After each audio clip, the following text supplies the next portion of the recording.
It's like I don't care about nothing, man. Yeah. Oh, What's going on, home scales? This time I am bringing you a video on midpoint. So this is also a partition, but this is a very particular one. So I hope you find it informative, and I hope you also enjoy. So we are now to midpoint. Now with this problem, it's saying consider the line segment XY with midpoint R. What can be said about XR and RY? Well, if we know that this is the midpoint, we know that this is going to be congruent to this.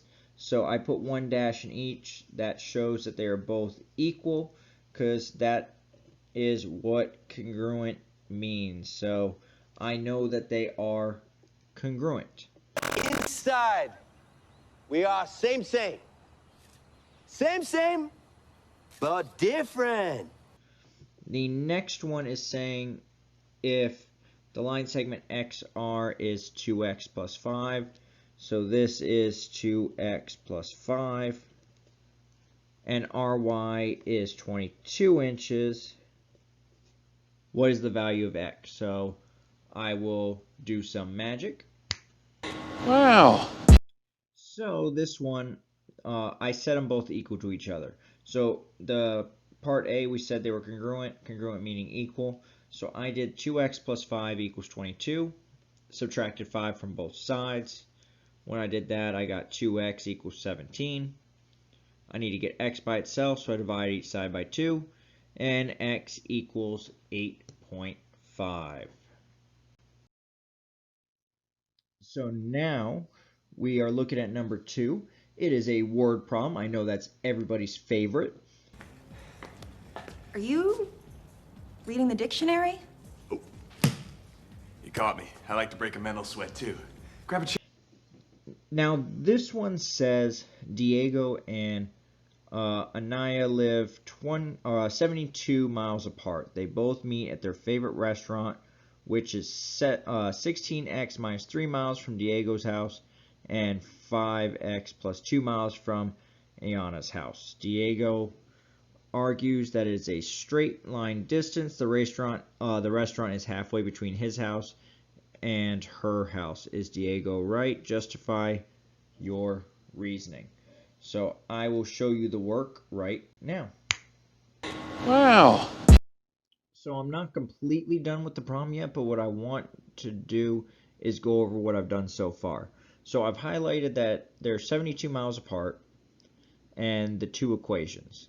So what I am doing is I am adding them together first and setting it equal to 72, because they are supposed to be halfway to both. So if we add them together equal to 72, whatever that x value it is should make it so we can tell if they're actually halfway. So when I did this, I even highlighted them. The greens went together, the pinks went together when I do my combined like terms. So 21x minus 1 equals 72. I then added 1 to both sides, so 21x can be by itself. So 21x equals 73.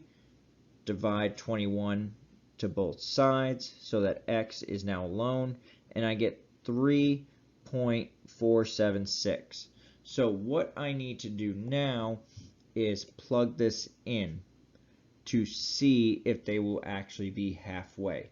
So if for them to be halfway, they have to actually equal 36 degrees, because that is half of 72. So I will show you if it does. Wow. So the question you have all been waiting for: was Diego correct? Well, when I plugged x in, I got 19.38. Now, we said earlier it had to equal 36 for them to actually be halfway, so they are not halfway. So it seems Diego is a cold-blooded liar. No, God! No! No! God, please, no! No! No! No! So they are saying for number 4 on page 17, consider the points x and y on the coordinate plane below, then write a formula that can be used to find the midpoint of any two given points. So to find a midpoint, you are basically finding an average. So I will reveal the formula. So when I say they're finding an average, you're taking the x values, adding them together, divide by 2. You combine your y values, divide by 2. So that is the formula for midpoint. So now we get to actually use a problem where we get to use midpoint. Now we're going to do number 5. Find the midpoint of AB. Label the midpoint M. So let's do it. Wow. So what we did, we have the A was at -2, -3. I made that my x1, y1. B was at 1, 2, and I made that my x2, y2. So I plugged it into the equation that we used above, and now I have -2 plus 1 over 2, which got me -1/2. And then for the y value, -3 plus 2 over 2, which also got me -1/2. So when I go to plot it like it wanted me to and label it M, it does fall in this line, and it does seem to be in the middle. So there is a good chance we got this correct. So for number 6 on this same page, this is a little bit different, but I mean we're still dealing with midpoint. M is the midpoint of CD, where C is at -1, -1, and M is at 3, 5. Find the coordinate of D. So this time we're not finding a midpoint, we're finding an endpoint. So I will show you that now. Wow. So the idea with this one is when we set it up, we're still using that formula where you put the x's together, divide by 2, and put the y's together, divide by 2. But now we actually know what it equals because we were given the midpoint. So in this one, I did -1 plus x equals 3. When I have this -1 plus x over 2, I first start off by multiplying each side by 2. That gets rid of my denominator. Then I have -1 plus x equals 6. I'm trying to get x by itself, so now I add 1 to both sides. Got 7. For the y values, I start off the same way. I multiply 2 to both sides. Now I have -1 plus y equals 10. And when I add 1 to both sides, I get 11. So coordinate D